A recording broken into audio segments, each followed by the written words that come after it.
Urueña, la villa del libro, se despierta esta mañana cantando. Cuéntame un cuento disfrutará hoy con la infancia de una persona muy querida y valorada no solo por los vallisoletanos, sino por todos los niños españoles que hoy ya son adultos y que crecieron escuchando sus canciones. En Urueña disfrutan de la fundación que lleva su nombre y que es uno de sus muchos atractivos, ya que se puede visitar. Rosana marcha hoy en busca de una voz que para ella supone no solo su infancia, sino sus momentos de mayor inspiración, como descubriremos más adelante.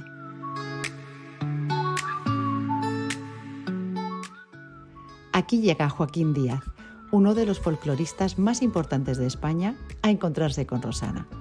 Su dedicación a la investigación de la tradición oral le ha convertido en uno de los mayores expertos de nuestro folclore. Joaquín es músico y comenzó cantando y actuando hasta que decidió cambiar el escenario por encuentros con las personas más auténticas que poseían un gran secreto, la voz ancestral del pueblo. Desde entonces ha dedicado su vida a la investigación y divulgación de la cultura tradicional. Hola Joaquín, a todos nuestros invitados les doy la bienvenida, pero yo creo que en este caso el que me tiene que dar la bienvenida eres tú a mí. Yo creo que decir Joaquín Díaz es decir, o sea, hablar del folclore más bien, es decir, hablar de Joaquín Díaz, ¿no? ¿Cuándo te nace esa pasión por la cultura tradicional y por el folclore? Pues yo creo que de pequeño sí que tenía mucha afición a cantar y todo eso, pero prácticamente cuando tenía 13, 14 años es cuando empiezo a darme cuenta de que todo eso que yo cantaba podía ser interesante comunicarlo. Y un poco más adelante, cuando empiezo a comunicar en recitales, en colegios, institutos, en colegios mayores, pues me doy cuenta de que si tengo que comunicar algo, tengo que aprenderlo primero, tengo que estudiarlo. Claro. Y de ahí surge ese interés por siempre hablar del contexto de las canciones, no solamente la canción en sí, sino por qué ha nacido, dónde ha nacido, quién la ha hecho, y ahí parte un poco el interés por lo que se llama folclore o tradición. Has investigado también mucho en los dichos populares, en los cuentos. ¿Crees que guardan algo en común? ¿Tienen características comunes o existen, por el contrario, pues bastantes diferencias entre ambos géneros? Yo creo que existen cosas comunes. Lógicamente, todo lo que es el patrimonio inmaterial, es decir, lo que somos capaces de recordar y de comunicar, tiene, digamos, un centro que es el ser humano, la persona. Y cada persona tenemos un repertorio distinto, que vamos aprendiendo desde niños, que luego somos capaces de no olvidar y que, en cierto modo, por un lado lo elegimos porque nos gusta y se puede aplicar a un momento de la vida nuestra, y por otro lado nos gusta porque seguramente nos lo han transmitido nuestros mayores, nuestros padres, nuestros abuelos o nuestros vecinos, ¿no? Entonces todo eso hace que muchas de las cosas que aparentemente podrían ser géneros distintos, como el cuento o el romance, pues tengan puntos en común. Y esos puntos en común suelen ser las cosas que nos rodean. El ser humano con todo su entorno es el objetivo principal del folclore. Y vamos ahora de actualidad. Vamos a hablar de algo que creo que es la antítesis a tu género. Pero bueno, tú como folclorista, como músico que eres, bueno, ¿cómo percibes esto del perreo, del reggaetón, esta música que nos viene ahora? ¿Tú crees que tendrá fin esta música o cómo la percibes tú? No, yo creo que en cada época ha habido música popular, y popular en el sentido de que lo gustaba mucho a la gente y demás. Y esas músicas no siempre quedaban en la tradición. Han pervivido algunas y otras, la mayor parte del resto de las canciones que se han cantado y bailado en todas las épocas han desaparecido. Entonces yo supongo que en este caso pues quedará alguna cosa, quedará luego el recuerdo o alguien si quiere estudiarlo Es curioso que al principio de tu carrera interviniste en varios grupos musicales, dando recitales, actuaciones, hasta que en un momento concreto tu interés deriva en la investigación. ¿Por qué? Pues porque llegué a pensar que no me gustaba actuar, que bastante tenía en la vida con actuar, porque la vida te exige muchas veces actuaciones, ¿no? A partir de ese momento cambié y elegí lo que yo creo que me venía muy bien también, que era conocer profundamente a la gente que había conservado en su memoria todo ese riquísimo patrimonio, y me fui a los pueblos a buscar la vida de las personas, a escucharles y a que me cantaran todo lo que habían cantado de niños y que me contaran todo lo que les había pasado. ¿Qué existen en esas canciones populares, en esa cultura popular de verdad? ¿Son lecciones de vida realmente? Sí, aunque sean cosas horribles, a veces te sirven también para la vida. De hecho, los cuentos y los romances han sido siempre ejemplarizantes. Es decir, se han usado incluso para educar. Es decir, que te estaban previniendo para que en la vida pues procuraras salir adelante, salir airoso. Bueno, Joaquín, pues me gustaría muchísimo que pudieras acompañarme, dejar de lado lo que es la madurez, sentirnos niños y llevarte al pasaje de los cuentos. ¿Me acompañas? ¿Cómo no? Vamos. Encantado.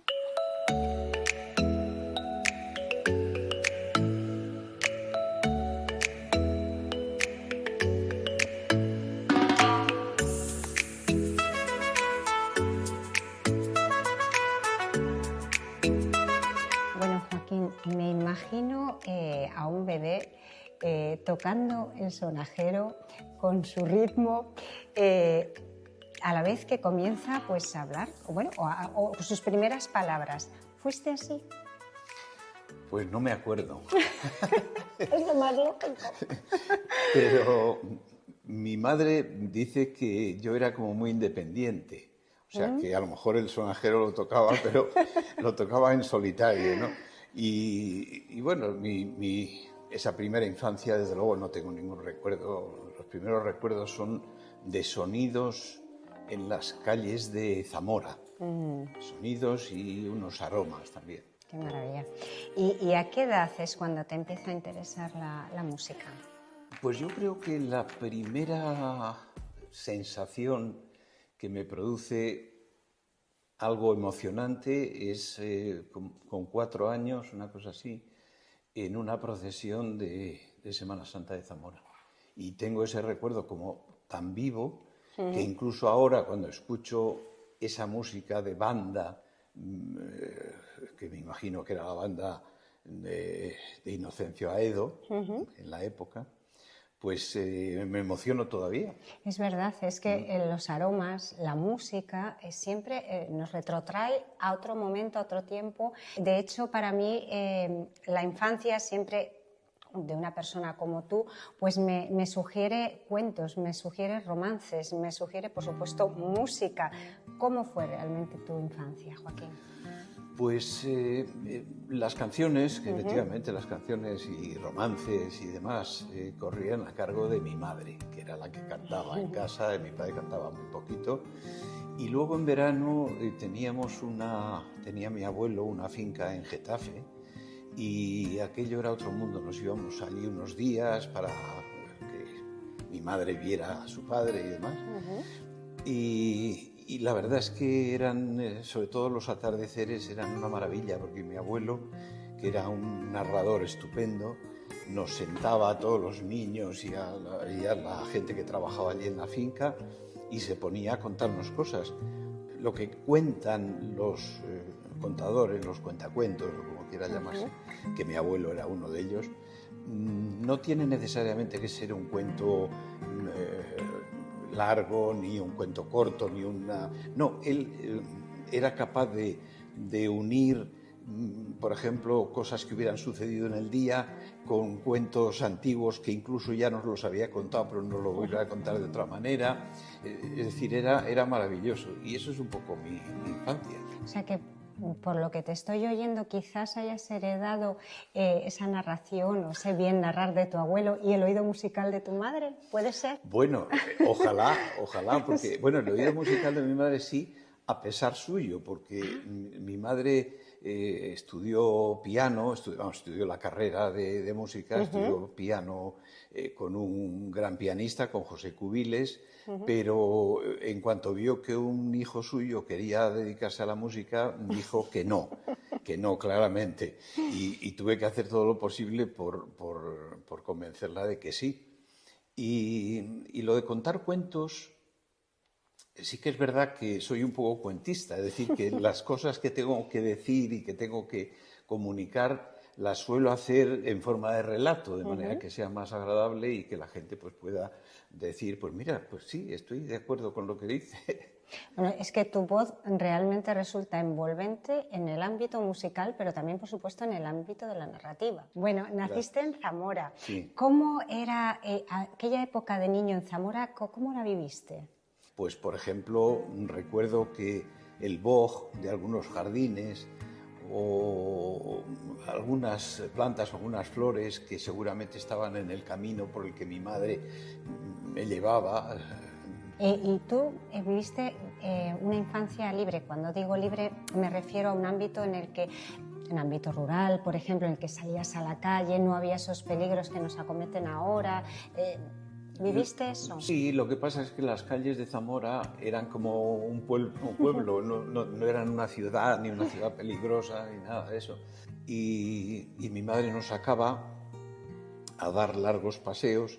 En esos paseos sí recuerdo de cruzarme con chicos del seminario que iban vestiditos de cura, con la sotana y todo eso. A lo mejor me acuerdo porque mi madre me lo recordaba mucho, que cantaba mucho en la cocina. Mi madre se conoce que me dejaba allí en la cocina, ella hacía las cosas y me ponía a cantar porque yo las cosas que escuchaba, sobre todo de la radio, se oía mucho música portuguesa también, Amalia Rodríguez, y todas esas cosas yo las iba recibiendo, se me quedaban algunas y luego cantaba con media lengua y las vecinas pues salían muy emocionadas a aplaudirme por el patio, ¿no? Bueno. No me extraña. Oye, ¿y de niño aprendiste a tocar algún instrumento? Pues lo más pronto, tocaba a veces alguna tecla del piano de mi madre, pero no le gustaba. Lo más pronto que yo recuerdo haber tocado algún instrumento fue ya, creo que a los 10 años, algo así, que vendimos el piano de mi madre y nos compraron una guitarra y una bandurria. Yo me dediqué a la guitarra y me pusieron un profesor que a la semana o así les dijo a mis padres: yo ya no puedo enseñarle más, que venga otro profesor o llévele usted a un conservatorio. Si pudieras regresar a esa época sabiendo lo que ahora sabes, ¿cambiarías algo? Casi me quedaría con la imprudencia de entonces, y si puedo añadir algo de sabiduría o algo de discreción, pues lo añadiría. Pero vamos, me quedo con la inocencia y la imprudencia. Uno de niño es como es y no puede ser de otra manera. Bendita imprudencia. Exacto. Yo también recuerdo, ¿no?, que los abuelos siempre, la gente más mayor, pues esos romances, esas canciones, Mambrú se fue a la guerra, cuando éramos niños no las entendíamos, ¿no? Yo no sé si te recuerdas alguna que te llamara especialmente la atención. Bueno, sí, había una que luego he visto que se titulaba o lo titulaban el romance Monja contra su gusto. Es una chica a la que meten en un convento y no quiere entrar y demás. Y sobre todo lo terrible es que va contando las cosas que le van pasando, que le van cortando el pelo, que le van... En fin, todo ese tipo de... Y esa, me acuerdo cuando la cantaba mi madre, pues me parecía como muy extraño. Era situarme en otro ámbito, en otro mundo, como si estuviera viendo a esa chica entrar en el convento. Es decir, el mundo real frente a un mundo oscuro y poco apetecible, ¿no? Sí. Bueno, a veces la infancia, como tú bien dices, bueno, nuestros mayores, ¿no? Han vivido una infancia que puede resultar dura, triste. ¿Tú recuerdas algún momento duro de tu infancia, realmente duro? En general, mis padres eran bastante austeros en gestos, es decir, que no nos comunicaban demasiado con los gestos. El llanto lógico de mi madre cuando murió su madre, ¿no? Claro, son cosas que a los niños no se les puede ocultar. Recuerdo una infancia como muy tranquila, con unos padres sobrios, pero simpáticos y amables, y de hecho todavía me recuerdan cómo era tu madre, cómo hablaba, cómo tal. Bueno, pues me gusta que me digan que mi madre era agradable y que tenía ese don de gentes que no he heredado yo, pero bueno. Mi abuelo incluso a mi madre la llevó a un colegio de monjas y les prohibió a las monjas que castigaran a mi madre por ser zurda. Ah, claro, que entonces eso Claro, era terrible. era terrible, Era terrible. y era casi como un pecado, ¿no? Claro, Un pecado. claro. Y además le vino muy bien porque luego cosas de Liszt, por ejemplo, o de Chopin, que tenían una mano izquierda muy complicada, ella lo solucionaba Con soltura, perfectamente. sin problema. Bueno, usaba las dos manos. Yo también soy ambidiestra. Muy bien. Es fabuloso, somos muy completas. Hombre. Bueno, de niño, ¿te has aburrido alguna vez, Joaquín? Yo creo que no. No, jamás. Jamás, porque yo creo que siempre estaba pensando en algo o haciendo algo. Claro. Y a veces al mismo tiempo las dos cosas. Y solamente cuando a lo mejor en algún momento parece que no tenía nada que hacer, pues iba a molestar a mi hermano mayor que estaba haciendo alguna cosa mucho más práctica, porque le gustaban mucho las manualidades y demás. Y entonces le íbamos a molestar y salía corriendo detrás de nosotros, pues ya teníamos la carrera para entretenernos. Oye, ¿y qué voz de tu infancia recuerdas con cariño y te gustaría volverla a escuchar ahora, otra vez? Si pudieras, claro. Sí, pues yo creo que la de mi abuelo. De mi abuelo, desgraciadamente, no recuerdo las cosas que a lo mejor me hubieran venido muy bien en este momento, ¿no? Pero sí recuerdo bastante la voz, recuerdo la gracia que tenía explicando las cosas y, bueno, tenía un humor muy particular.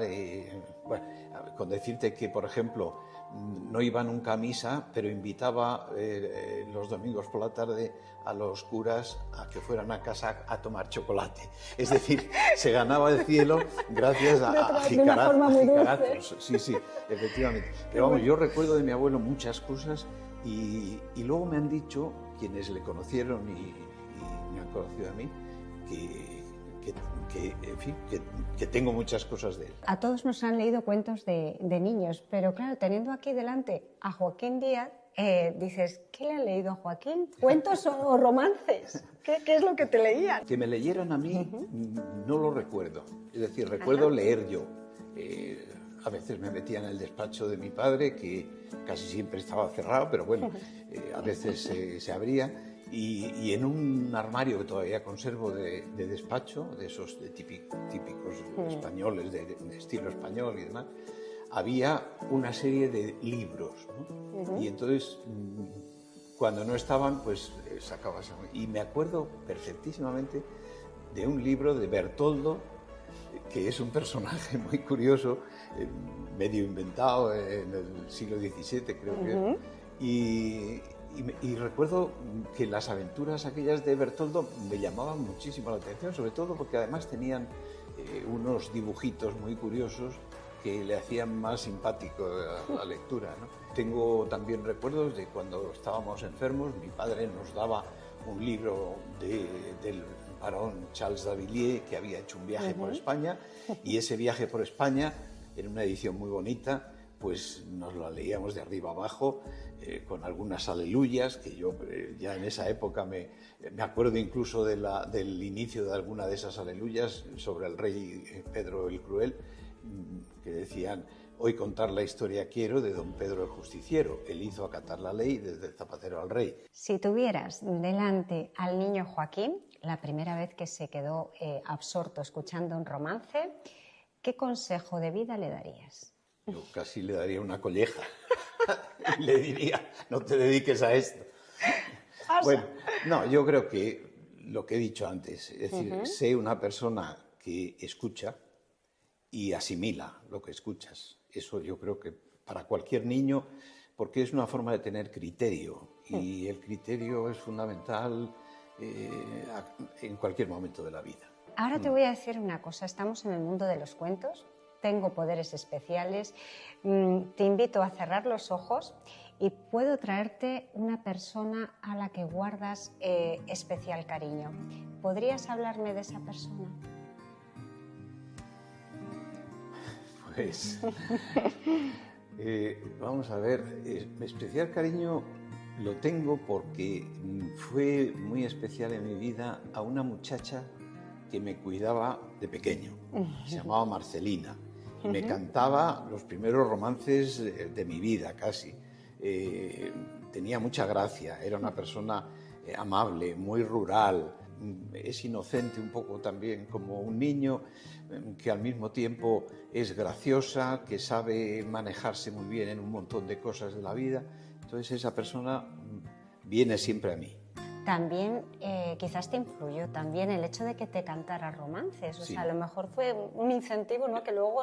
Sin ninguna duda, y además ya teniendo, no sé si tendría 50 años, volví a Padornelo, que era donde vivía ella, y le grabé, ¡Hala! sí, le grabé lo que no le había grabado cuando era un ¡Qué niño, bueno! claro. ¡Hala, qué maravilla! Y entonces todavía conservo esa cinta, Hombre. porque lo grabé en vídeo además.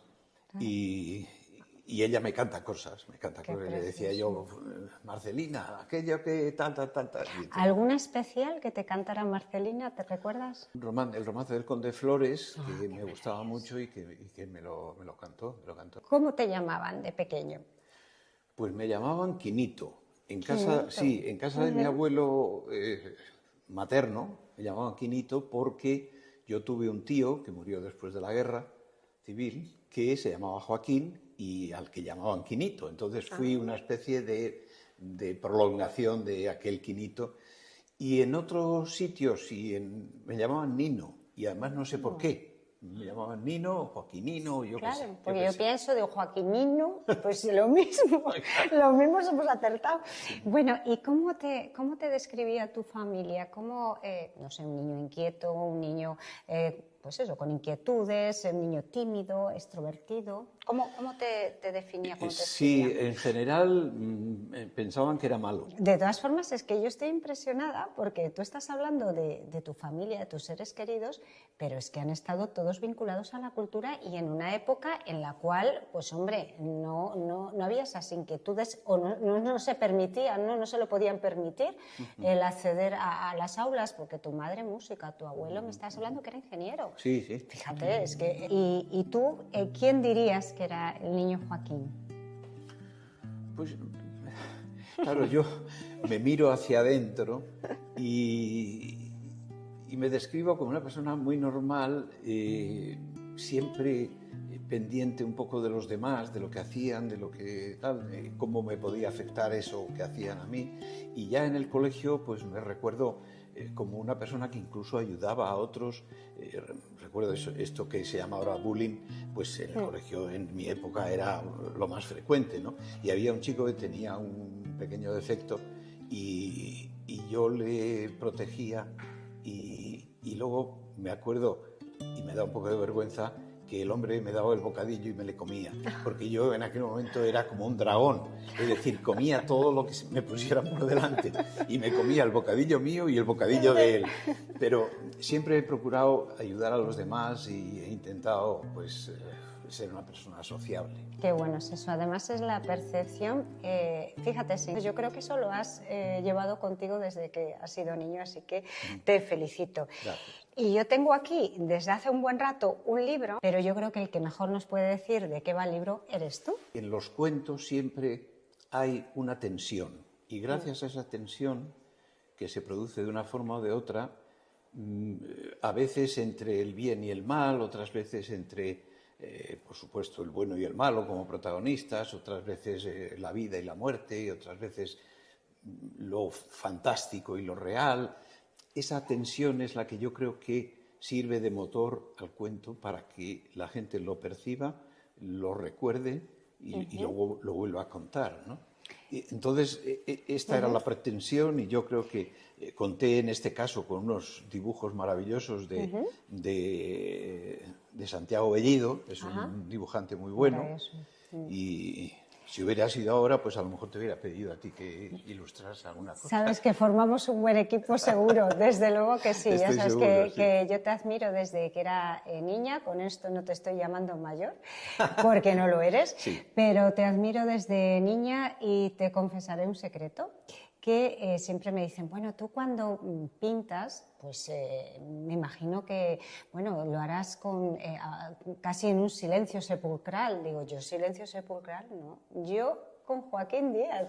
Así que te tengo de música de fondo porque me fascina y además es una música envolvente y a mí me inspira. Así que es lo que hago cuando pinto, escucho Pues música de gracias. Joaquín Díaz, Me desde alegro. luego.